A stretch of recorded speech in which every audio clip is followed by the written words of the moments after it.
Bien-aimés, ce matin, le Seigneur nous a mis à cœur de méditer à partir de 2 textes de l'Ancien Testament. Ces textes, à mon humble avis, sont des textes très importants.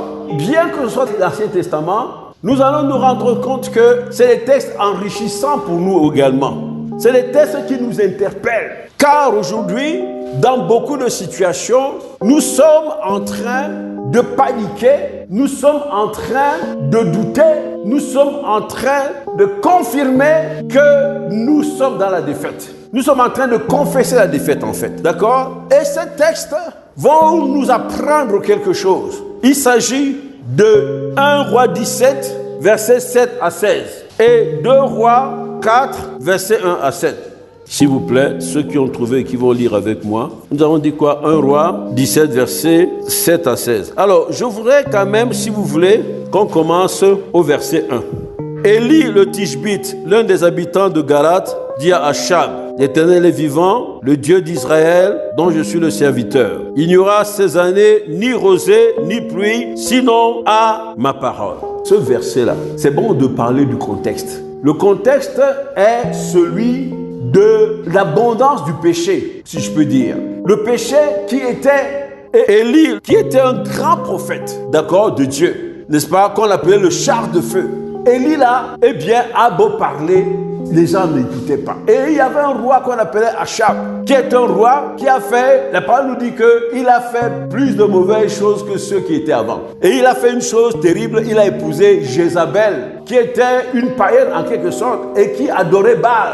Baal, c'est Satan en quelque sorte. Allons-y, continuons. C'était juste pour donner le contexte. Donc, un contexte, n'est-ce pas, de péché dans lequel se vautrait, n'est-ce pas, Israël. Alors, dans ce contexte-là, Élie, certainement après avoir prié, le Seigneur lui a donné une parole. Et Élie va venir la dire devant le roi Achab. Il lui dit quoi? Eh bien, je te dis que ces années-ci que tu vois là, il n'y aura ni rosée ni pluie, sinon à ma parole.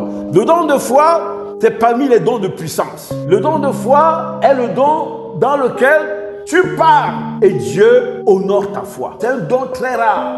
Continuons.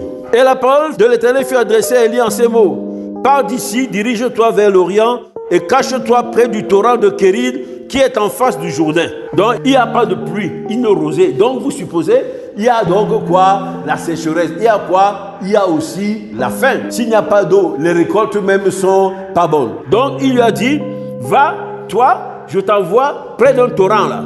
Et il y aura des corbeaux qui vont te nourrir. Tu vas boire l'eau du torrent. Vous comprenez? Mais parce que tout ailleurs, c'était grave. C'était grave, la sécheresse, n'est-ce pas, et la famine. Alors, pars d'ici, dirige-toi vers l'Orient et cache-toi près du torrent de Kérit, qui est en face du Jourdain. Tu boiras de l'eau du torrent et j'ai ordonné au corbeau de te nourrir quoi? De te nourrir là. Et il partit et fit selon la parole de l'Éternel et il alla s'établir près du torrent de Kérit, qui est en face du Jourdain. Les corbeaux lui apportaient du pain et de la viande le matin. Oh, quel Dieu nous avons! Du pain et de la viande le soir. Et il buvait de l'eau du torrent. Est-ce que nous savons même quel Dieu nous avons? Ok, continuons. Mais au bout d'un certain temps, le torrent fut à sec, car il n'était point tombé de pluie dans le pays. Alors le parole de l'Éternel lui fut adressé en ces mots: lève-toi, va à Sarepta, qui appartient à Sidon et demeure là. Voici, j'ai ordonné à une femme veuve de te nourrir. Il se leva et alla à Sarepta, et comme il arrivait à l'entrée de la ville, voici, il y avait là une femme veuve qui ramassait du bois. Il l'appela et dit: va me chercher, je te prie, un peu d'eau dans un vase, afin que je boive. Et elle alla en chercher. Il appela de nouveau et dit: apporte-moi, je te prie, un morceau de pain dans ta main. Et elle répondit: l'Éternel, ton Dieu est vivant. Je n'ai rien de cuit, je n'ai qu'une poignée de farine dans un pot et un peu d'huile dans une cruche. Et voici, je ramasse 2 morceaux de bois. Puis je rentrerai et je préparerai cela pour moi et pour mon fils. Nous mangerons, après quoi nous mourrons. C'est dramatique, non? C'est vraiment dramatique. Alors, Élie lui dit: ne crains point, rentre, fais comme tu as dit. Seulement prépare-moi d'abord avec cela un petit gâteau et tu me l'apporteras. Un petit gâteau et tu me l'apporteras. Tu en feras ensuite pour toi et pour ton fils. Car ainsi parle l'Éternel: le Dieu d'Israël, la farine qui est dans le pot ne manquera point, et l'huile qui est dans la cruche ne diminuera point, jusqu'au jour où l'Éternel fera tomber de la pluie sur la face du sol. Elle alla et elle fit selon la parole d'Élie. Et pendant longtemps, elle eut de quoi manger, elle et sa famille aussi bien qu'Élie. La farine qui était dans le pot ne manqua point, et l'huile qui était dans la cruche ne diminua point, selon la parole que l'Éternel avait prononcée par Élie. Amen. Au nom de Jésus. Amen. Maintenant, nous allons lire dans 2 Rois 4, versets 1 à 7. Lisons ensemble. Une femme d'entre les femmes des fils des prophètes cria à Élisée en disant: ton serviteur, mon mari est mort. Tu sais que ton serviteur craignait l'Éternel. Or, le créancier est venu pour prendre mes 2 enfants et en faire ses esclaves. Et Élisée lui dit: que puis-je faire pour toi? Dis-moi, qu'as-tu à la maison? Elle répondit: ta servante n'a rien du tout à la maison qu'un vase d'huile. Et il dit: va demander au dehors des vases chez tous tes voisins, des vases vides, et n'en demande pas un petit nombre. Quand tu seras rentré, tu fermeras la porte sur toi et sur tes enfants. Tu verseras dans tous ces vases et tu mettras de côté ceux qui seront pleins. Alors elle le quitta. Elle ferma la porte sur elle et sur ses enfants. Il lui présentait les vases et elle versait. Lorsque les vases furent pleins, elle dit à son fils: présente-moi encore un vase. Mais il lui répondit: il n'y a plus de vase. Et l'huile s'arrêta. Et elle alla le rapporter à l'homme de Dieu et il dit: va vendre l'huile et paye ta dette. Tu vivras, toi et tes fils, de ce qui restera. Amen. Au nom de Jésus. Amen. Bien-aimés, nous disons tout à l'heure que ce sont des textes de l'Ancien Testament. Que ces textes révèlent une chose importante: l'intervention providentielle de Dieu dans la vie de 2 veuves confrontées à des situations compromises, confrontées à des situations sans solution. L'une des veuves dit: après nous allons mourir, elle et son fils. Elle n'a plus de solution. Situation compromise. Et encore aujourd'hui, nous vivons des situations compromises, situations difficiles. On n'a aucune solution. Il y a beaucoup de leçons qui peuvent être tirées de ces textes aujourd'hui encore pour nous les chrétiens. Car le premier constat que nous devons faire, c'est que Dieu, le Père de notre Seigneur et Sauveur Jésus-Christ, reste le même. Le même hier, aujourd'hui et demain. Il reste le même. Notre Dieu, dans cette situation sans solution, reste le Dieu de l'impossible et de l'abondance. Il n'a pas changé. Il n'y a rien qui soit impossible à Dieu. Ses ressources illimitées, si cela a été disponible pour les 2 veuves-là, ça doit aussi être disponible aujourd'hui pour toi et pour moi. Dieu est le même hier, aujourd'hui et demain. Il est le Dieu des ressources illimitées et le Dieu de l'abondance. Il ne garde pas ça pour lui, c'est disponible pour toi et pour moi. Alors, le problème c'est quoi? Comment y accéder? Donc, c'est ça le débat aujourd'hui. Comment j'accède? Mon père là, ressources quoi? Illimitées, il a. Abondance quoi? Il a, d'accord? Et puis, il est disponible pour moi. Mais comment j'y accède? Parce que quand on regarde le chrétien, souvent, il est malheureux, il est frustré, il est ceci, il est cela. Alors que son père, ça c'est quand même terrible, hein? Alors que ton père a une ressource illimitée, il est dans l'abondance et il veut te donner. Bien-aimé, à partir de ce que je viens de dire, le thème que le Seigneur m'a mis à cœur de partager ce matin, c'est puiser dans la ressource illimitée de Dieu. Puiser dans la ressource illimitée de Dieu. Et ce thème-là, nous allons l'aborder en 3 volets. Premièrement, il faut que toi et moi nous comprenions que notre Dieu est un Dieu de la ressource illimitée et de l'abondance. C'est la première chose qu'on va regarder. Parce que si je ne suis pas convaincu, je ne vais jamais aller m'adresser à lui. Je vais aller chercher les gens aux solutions rapides. Je vais aller chercher quoi? Les marabouts. Donc, je dois être, c'est-à-dire assis sur une conviction réelle que mon Dieu est un Dieu aux ressources illimitées et un Dieu de l'abondance. Le deuxième volet, nous allons nous poser la question: comment accéder à cette ressource illimitée? Et puis, troisième volet, nous allons voir que en réalité, ce message aujourd'hui est une interpellation pour toi et pour moi. Et nous allons voir la portée de cette interpellation. Dieu t'interpelle. en ce qui concerne le premier volet, eh bien, nous disons que Dieu est un Dieu de la ressource illimitée. Pourquoi? C'est-à-dire que si tu rencontres quelqu'un qui ne connaît pas Christ, il faut pouvoir lui expliquer. C'est de ça qu'on va parler maintenant. C'est-à-dire pourquoi je peux dire une chose pareille et je dois le dire de manière à convaincre la personne qui n'est pas édifié. Eh bien, la première chose, la raison pour laquelle je vais dire que mon Dieu, mon Père, est un Dieu de la ressource illimitée. Pourquoi? Parce que il est Elohim. En fait, quand on dit Elohim, c'est un nom pluriel qui rappelle la Trinité. Le Père, le Fils et le Saint-Esprit. C'est un seul Dieu, c'est lui qui a créé l'univers. Donc il est Elohim, c'est-à-dire il est le créateur du ciel et de la terre. Et la parole de Dieu nous dit que tout dans ce monde et tout ce qui s'y trouve lui appartiennent. C'est ce que dit la parole de Dieu. Donc ton Père, l'or et l'argent lui appartiennent. C'est une très bonne nouvelle. Et en tant qu'Elohim, l'univers tout entier lui appartient.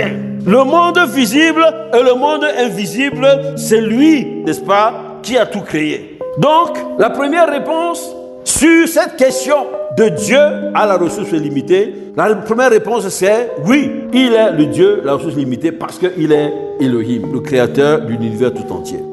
La deuxième, c'est parce qu'il est amour. Vous savez que quand vous êtes amour, vous donnez. Dieu a tant aimé le monde qu'il a donné son Fils unique, afin que quiconque croit en lui ne périsse pas mais qu'il ait la vie éternelle. En fait, c'est l'amour qui a commandé le donner. On se comprend, non? Et la troisième réponse, c'est qu'il est Jéhovah Jireh dans son caractère. Dans l'une de ses prérogatives, c'est que Jéhovah est celui qui pourvoit. C'est le pourvoyeur infatigable. C'est lui qui pourvoit. C'est celui qui bénit sans chagrin. C'est celui qui n'a pour moi que des projets de paix et de bonheur et non des projets de malheur pour m'assurer un avenir et une espérance, j'aime souvent ajouter, en Christ Jésus. C'est-à-dire, il me donne avec plaisir. Il me donne parce que c'est sa nature. Il me donne parce qu'il est amour. Il me donne parce que... etc. Et il me donne souvent dans des situations inespérées. Vous vous souvenez? On a parlé de Jéhovah Jireh quand? Lorsque Abraham a mené son fils Isaac pour qu'il immole. D'accord? Et à ce moment précis, au moment où il avait déjà préparé l'enfant pour l'immoler, eh bien, Dieu lui dit quoi? Non, arrête, ne fais aucun mal à cet enfant. Et immédiatement, il a vu quoi? Un bélier dont les cornes étaient entrelacées et donc il est parti prendre. Donc, c'est lui qui a pourvu. C'est pour ça qu'on dit Jéhovah Jireh. Et il a pourvu dans quelles conditions? Dans des conditions où Abraham ne pouvait jamais imaginer que ce serait dans cette voie-là. Donc, il est Jéhovah Jireh. C'est-à-dire qu'il intervient même lorsque vous êtes dans le désespoir. Donc, quelle que soit la situation où tu te trouves, quel que soit le niveau de désespoir ou les difficultés t'ont conduit, espère plutôt. Parce que c'est dans la faiblesse que Dieu manifeste sa force. Quatrième réponse, c'est que, eh bien, la ressource de Dieu est toujours disponible. Dieu dit, écoutez bien, je nourris mes enfants quand ils dorment. C'est-à-dire que tu n'es en train de rien faire, mais Dieu te bénit. Et puis, les bénédictions de Dieu ne sont suivies d'aucun chagrin. Il est non seulement le Dieu de l'abondance, mais il est également le Dieu de la multiplication. Je voudrais cependant dire, pour notre attention, qu'il y a une condition quand même. Les conditions, c'est que tu sois son enfant, co-héritier avec Jésus-Christ. Donc, il faut que tu aies donné ta vie à Jésus. Car les promesses de Dieu sont pour ses enfants. Tout ce qu'il y a dans la Bible, là, les promesses de Dieu, il ne faut pas imaginer que c'est pour les païens, non. C'est pour les enfants de Dieu. Il dit mon peuple périt manque de connaissance. D'accord? Il dit mon peuple, c'est-à-dire le peuple qu'il a choisi. Et le peuple qui a d'abord accepté d'être choisi. Donc, il s'occupe de ses enfants en particulier. C'est vrai qu'en théologie, on dit il y a des grâces communes. Il fait pleuvoir sur les bons et les méchants. Tout le monde peut faire l'agriculture à partir des pluies qui viennent du ciel. Mais quant aux promesses même des enfants du royaume, il faut que tu sois citoyen du royaume. C'est très important. Maintenant qu'on a vu et que j'ai convaincu mon interlocuteur que mon Père là est le Dieu de la ressource illimitée et de l'abondance, la question qu'il va me poser, il va dire, mais frère, dis-moi, comment accéder à cette ressource illimitée? Et nous allons répondre à cette question en examinant les deux tableaux bibliques qui nous ont été présentés. D'abord, le premier tableau de 1 Roi 17, versets 7 à 16. Il s'agit ici de la rencontre d'une veuve qu'on appelle la veuve de Sarepta avec le prophète Élie dans un contexte de sécheresse et de famine en Israël à cause des péchés dans lesquels le peuple d'Israël se vautrait. Élie est envoyé auprès de cette veuve et la conversation que nous avons entendue tout à l'heure entre Élie et la veuve de Sarepta est une conversation qui aboutit à ce que la veuve va faire ce que Élie va lui demander. Il faut noter que cette histoire finit par l'intervention divine. Alors, nous parlons de comment accéder à la ressource illimitée. Dieu va donc intervenir à cause de quoi? À cause de l'obéissance de la veuve de Sarepta. Pourquoi? Parce que Élie a dit, car ainsi parle l'Éternel. Et la femme a eu foi en la parole. Puisque Dieu dit, il y a une veuve là-bas à qui j'ai ordonné de te bénir. Donc ça veut dire qu'elle était déjà en communion avec Dieu. Donc elle avait la foi. D'accord? Et ici, elle obéit à ce que Élie lui dit. Ce qu'il faut noter ici, c'est que la femme est obéissante. Ça touche le cœur de Dieu. Elle a foi en la parole de Dieu. Et la foi est action. Elle ne va pas seulement croire, oui, je sais. Mais vraiment, malgré tout ça, je sais que Dieu a parlé. Il m'a même parlé, mais moi j'ai dit non, je ne fais pas. Donc, désobéissance dans ce cas-là, d'accord? Mais elle a été obéissante. Et elle a montré son obéissance par une action. C'est la foi en action. Bien-aimé, quelles que soient les difficultés que tu as, ne perds jamais ta foi et sois prêt à faire que cette foi devienne réalité. Pose les œuvres qui manifestent ta foi. Jacques a dit quoi? La foi sans œuvre est nulle, d'accord? Est vaine. La troisième chose qu'il faut noter dans cette histoire, c'est que l'attitude de la veuve provoque l'intervention divine. La veuve accède à la ressource illimitée. On le voit dans verset 16. Verset 16 dit quoi? La farine qui est dans le pot ne manqua point, et l'huile qui était dans la cruche ne diminua point, selon la parole que l'Éternel avait prononcée par Élie. Alors, qu'est-ce qu'on peut tirer de cette histoire pour savoir comment je dois accéder à la ressource illimitée? Première chose, nous devons savoir, être convaincus que Dieu nous connaît. Que, enfant de Dieu, Dieu te connaît. Dieu connaît tes difficultés. Ça commence par là. Parce que si tu penses que tu as affaire à un Dieu mort, quelle foi tu peux déployer? Rien. Il faut savoir qu'il y a souvent les chrétiens qui sont surpris, ils disent que Dieu me connaît. Dieu te connaît. Il connaît même ton nom. Il sait même où tu habites. Il sait tout ce que tu fais. On dit dans la parole que avant que j'ouvre ma bouche, Dieu sait déjà ce que je vais demander. Mais il te demande quand même de l'exprimer pour matérialiser le fait que et lui ouvrir la porte pour qu'il puisse intervenir. Tu dois demander. Et comme je disais tout à l'heure, il y a l'obéissance et il y a la foi. Autre leçon qu'on doit tirer. Dieu a dit qu'il a ordonné à la femme. Ça veut dire que la femme était connectée à Dieu. Donc, nous devons être connectés à Dieu pour accéder à la ressource limitée. Avoir une communion parfaite avec Dieu. Parce que quand tu as une communion parfaite avec Dieu, tu ne sais pas quitter Dieu. Autre chose, tu dois être sensible au Saint-Esprit. Toi, enfant de Dieu, aujourd'hui, tu es même avantagé parce que l'Esprit de Dieu habite en toi. Tu es le temple du Saint-Esprit. Donc, ce Saint-Esprit va te permettre de connaître les voies de Dieu, d'accord? La connexion qui existait a fait en sorte que Dieu a donné l'ordre à la femme de nourrir Élie, d'accord? Et puis, elle avait ça en elle, ok? Donc, elle a pu s'exécuter et manifester sa voix en posant des actions qui vont dans le sens de ce que Dieu attendait. Et toi, aujourd'hui, tu es très privilégié parce que tu as le Saint-Esprit en toi qui doit te montrer la voie qui te permet d'être toujours en connexion avec Dieu. Par exemple, la parole de Dieu dit que exercez l'hospitalité, car certains d'entre vous ont reçu des anges sans le savoir. Nous devons être connectés pour que nous puissions nous-mêmes accéder à cette ressource illimitée. Nous devons aussi être capables de discerner la volonté de Dieu. C'est ça la parole Réma. La parole Réma, c'est la parole circonstanciée. C'est-à-dire qu'une parole qui t'est adressée par Dieu dans des circonstances précises. Nous devons discerner la volonté de Dieu et savoir écouter. Maintenant, ça c'est le premier tableau qu'on a vu. Élie et la veuve de Sarepta. Le deuxième tableau, c'est la rencontre de la veuve de l'un des fils des prophètes avec Élisée. Ça veut dire quoi, l'un des fils des prophètes? Ça veut dire que c'était un étudiant en quelque sorte, qui était dans l'école d'Élisée. D'accord? Puisque souvent ces gens-là avaient des disciples. L'école des prophètes, c'était ça. Et je suppose que l'onction de prophète qu'il y avait dans la vie d'Élisée était aussi d'une certaine manière transmise aux étudiants. Et c'est pour ça que Élisée a demandé à Élie qu'il voulait avoir le double manteau. Le double manteau, ce n'était pas 2 fois l'onction d'Élie. C'était l'onction du fils aîné. C'est la part du fils aîné. Parce qu'en Israël, quand tu as 10 enfants, par exemple, tu laisses l'héritage. Tu ne donnes pas un dixième jusqu'à 10. Tu ne fais pas ça. Tu vas faire 11 parts. Et tu vas donner 2 parts au fils aîné. Les autres auront à égalité. Vous comprenez? C'est ça la double onction.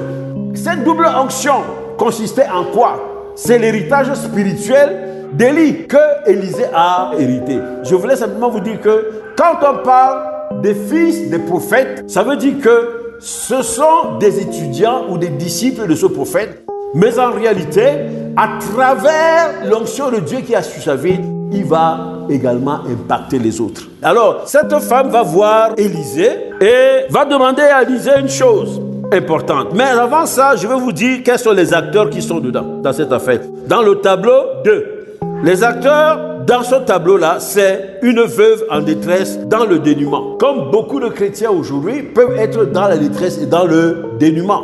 Ils ont des problèmes. Il faut noter une chose, c'est la veuve qui court vers Élisée pour trouver une solution. Ça veut dire que toi et moi, nous ne devons pas rester dans notre coin en train de nous plaindre.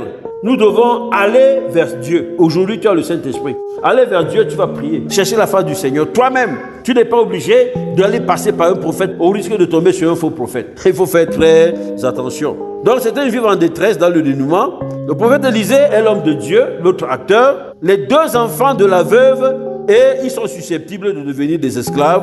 Et il y a aussi, dans ce tableau-là, les créanciers impitoyables. Les créanciers qui ne veulent rien entendre.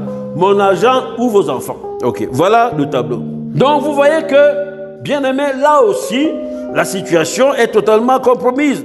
Elle est sans solution. Et la veuve qui va vers Élisée va faire quoi? Une prière. Mais si vous regardez la prière, cette prière-là est incomplète. Ce que je veux dire, c'est qu'elle a présenté une prière, mais une prière sans requête. Elle a présenté une situation. Beaucoup d'enfants de Dieu sont comme ça. Ils se plaignent, ils se plaignent, ils se plaignent. Même quand il dit qu'il va prier, il va juste faire la litanie de ses problèmes. Il ne va pas dire à Dieu, je veux exactement ceci. Heureusement que Élisée va compléter sa prière en quelque sorte. Et puis, dans ce tableau toujours, il y a une instruction divine à travers la bouche du prophète Élisée. Donc, elle reçoit l'instruction divine. Et ici, ce qui s'applique ici, c'est la parole de Dieu qui dit « Crois en moi et crois à mes prophètes ». Et on lui demande de présenter des vases et des vases en grand nombre. Et il y a aussi un autre aspect très important qu'il faut voir ici. C'est que cela doit se faire dans l'intimité et dans le secret de la présence de Dieu. Donc, ce qui implique une relation d'intimité. Quand tu veux accéder à la ressource illimitée de Dieu, tu dois chercher à le rencontrer dans l'intimité, dans le secret de sa présence. Il y a une troisième chose qu'on note dans ce tableau-là, c'est la foi et l'obéissance de la veuve aussi, comme on a vu la première fois. Il y a quoi? La foi et l'obéissance de la veuve. Eh bien, cette foi et l'obéissance provoquent quoi? L'intervention divine, qui consiste en quoi? À l'accès à l'abondance, puisque la farine ne finira jamais et l'huile ne finira jamais. Et c'est là où la leçon commence pour nous. Il y a eu un fait dramatique. Les vases viennent à manquer d'huile qui a cessé de couler parce qu'il n'y a plus de vase. D'accord? Ça dit que qui est à l'origine de l'arrêt? C'est Dieu? C'est qui? C'est nous, non? On se comprend. Au moment où nous incriminons Dieu, je prie depuis, machin, tout ça. As-tu présenté ton vase? Comment tu as présenté ton vase? Elle a eu l'accès à l'abondance de Dieu, mais fait dramatique, les vases viennent à manquer et l'huile a cessé de couler. Il n'y a plus de vase, verset 5. On dit, il n'y a quoi? Plus de vase et l'huile s'arrêta. C'est ça le drame du chrétien. C'est là l'autre drame, non? On se plaint. Moi, je n'évolue pas, machin, tout ça. Tu n'as pas présenté le vase. Même quand tu as présenté le vase, à un moment donné, tu as présenté un peu et tu es parti. Tu es parti voir un peu le marabout. Et tu as demandé le conseil à gauche, à droite. La cruche est là, suspendue comme ça, mais lui ne peut plus couler parce qu'il n'y a plus de vase. Dieu ne peut pas verser son huile par terre parce que Dieu n'aime pas le gaspillage. Et ce gaspillage, c'est parfois même que tu as présenté le vase, hein. Mais le vase en question n'est pas un vase propre. Ce n'est pas un vase consacré. Donc tu ne peux pas faire usage de cette huile. Merci Saint-Esprit de Dieu. Merci Seigneur. Et donc ici, entre tout ce que j'ai dit là, il faut noter une chose en plus, c'est que rien n'est impossible à Dieu. Situation compromise, mais rien n'est impossible à Dieu. Et Dieu est celui qui nous sauve des situations compromises. Alors, quand j'ai déjà répondu à mon interlocuteur pour lui donner les clés à partir des tableaux bibliques que j'ai présentés, il reste pour moi à lui faire comprendre que les tableaux bibliques là, ça s'adresse à lui et ça s'adresse à moi encore aujourd'hui. Et qu'en réalité, quand je regarde ces histoires ou cette histoire, eh bien, je suis interpellé pour marcher comme eux, ils ont marché. On se comprend. Donc, on aborde la troisième partie qui est l'interpellation pour toi et pour moi aujourd'hui. Premier grand point, c'est une réponse aux complaintes incessantes et continuelles des enfants de Dieu. Les enfants de Dieu s'enferment souvent dans la complainte et dans la défaite. Ils pleurent, versent continuellement des larmes alors que la victoire a été acquise à la croix. Jésus a dit quoi? Tout est accompli. Il m'a délivré de la mort du péché. Il a pris mes maladies, mes souffrances, et les a crucifiées sur le bord de la croix. De riche qu'il était, il s'est fait pauvre afin que moi je sois enrichi, etc., etc. Il est venu me donner la vie et il l'a donné en abondance. Dieu n'est pas ému par les larmes, mais le cœur de Dieu bouge à cause de la foi. Les pleurs sont des attitudes de manque de confiance et qui en fait constituent les éléments qui tuent la foi. On les appelle les tueurs silencieux de la foi. Il y en a comme ça, la peur, l'inquiétude, tous ces trucs-là. Ils accusent Dieu de ne pas répondre à leurs prières et à ne pas les exaucer. Ils peuvent aller jusqu'à abandonner la foi. Ce message aussi, interpellation, pourquoi? Parce que ce message nous rappelle que la solution à nos manques est de présenter nos vases à Dieu de manière continuelle. Pourquoi? Parce qu'on a vu que c'est parce qu'il n'y a plus de vase que lui s'est arrêté. C'est quoi l'huile ici? Parce qu'il y a une dimension physique de l'affaire, mais le Nouveau Testament nous montre qu'il y a une dimension spirituelle de l'affaire. L'huile, c'est l'Esprit Saint, le Saint-Esprit. Esprit de sagesse, esprit de force, esprit de puissance, etc., etc. D'accord? Tout ça là. Parce que la solution peut être simplement la sagesse que Dieu te donne pour trouver une solution à un problème. L'huile, c'est aussi la grâce de Dieu dans ta vie. La grâce de Dieu est là. Est-ce que tu reçois la grâce de Dieu? L'huile, c'est aussi la bénédiction. L'huile, c'est aussi l'onction. Nous avons tellement de richesses en Christ que nous-mêmes, on se prive de ces richesses. Bien-aimés, dans cette histoire, ce que nous devons comprendre, c'est que le vase, c'est toi et moi. Parce que Romains 9, verset 21 distingue deux types de vases. Il y a les vases d'honneur et les vases à usage vil. Et l'expression qu'on voit ici n'en demande pas un petit nombre. Nous devons présenter un grand nombre de vases. Alors, comment comprendre ça? Ça peut vouloir dire que je dois présenter tous les domaines de ma vie. On se comprend, sans restriction. Mais, de manière plus substantielle, ce n'est pas la quantité qui compte, mais c'est le degré d'ouverture à la grâce divine. Parce que si tu as un vase qui a une petite tête comme ça là, c'est pas facile de mettre l'huile dedans, non? Mais si tu as un vase qui est bien ouvert, c'est déjà rempli. C'est déjà rempli.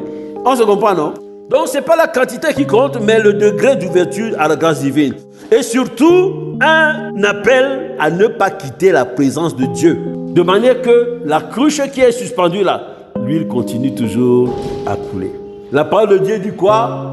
Approchez-vous de Dieu et Dieu s'approchera de vous. Dans le moment où tu t'éloignes avec ton vase, l'huile cesse. Mais si tu te rapproches par la grâce de Dieu, si ton vase est nouveau nettoyé, tu peux recevoir l'huile. Il y a un autre point important dans ce message qui nous rappelle que le fait de présenter son vase continuellement à Dieu est un acte de foi. Et Dieu honore la foi. Tu présentes ton vase parce que tu as une espérance. Tu as confiance que Dieu va remplir ton vase. Tu as confiance que Dieu va apporter la solution à ton problème. Tu as confiance que Dieu va te sortir de ces difficultés. Donc non seulement tu as la foi, mais tu as posé le vase. La foi et action, c'est un acte de foi. C'est également la restauration de ta dépendance vis-à-vis de Dieu. C'est une confession que tu dépends de Dieu et de Dieu seul. Et Dieu voit ça.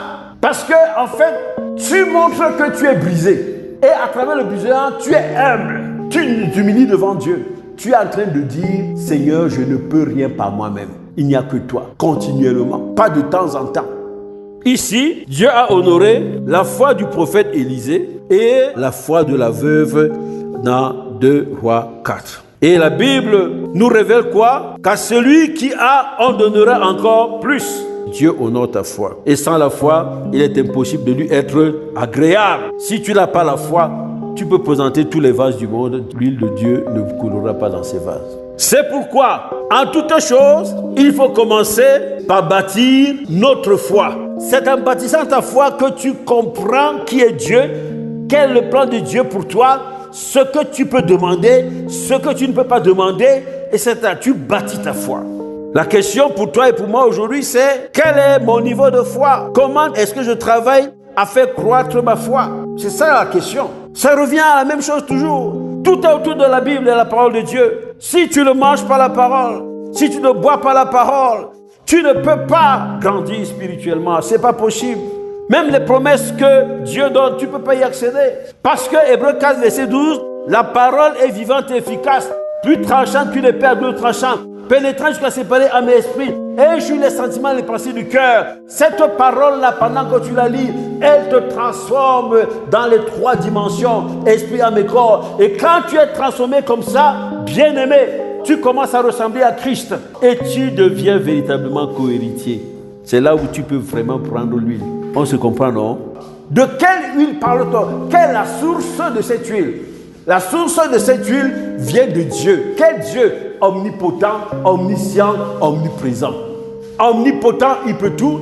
Omniscient, il sait tout. Il va trouver les solutions à toute situation.